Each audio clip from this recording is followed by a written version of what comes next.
এক ছিল এক খুব ক্ষুধার্ত গরিব বিড়াল। নাম তার কালু।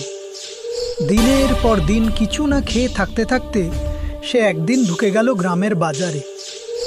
সেখানে এক সিঙ্গার দোকানের সামনে দারুণ গরম গরম সিঙ্গার গন্ধ ভেসে আসছিল। পেটের জ্বালা সহ্য করতে না পেরে কালু চুপি চুপি একটা সিঙ্গারা চুরি করে খেতে লাগলো। হঠাৎ দোকানদার দেখে ফেলল।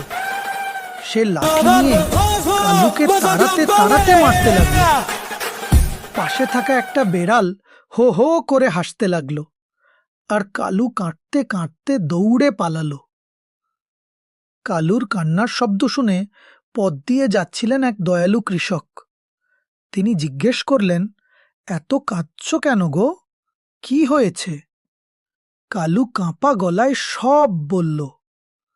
কৃষক তাকে আদর করে বললেন, চলো, আমার সাথে থাকো, আমি তোমাকে কাজ দেব, খেতেও পাবে। সেদিন থেকে কালু কৃষকের খামারে কাজ করতে লাগল। ধান পাহারা, ইঁদুর তাড়ানো, বাচ্চা মুরগি দেখাশোনা, সব কাজে সে খুব মনোযোগ দিত।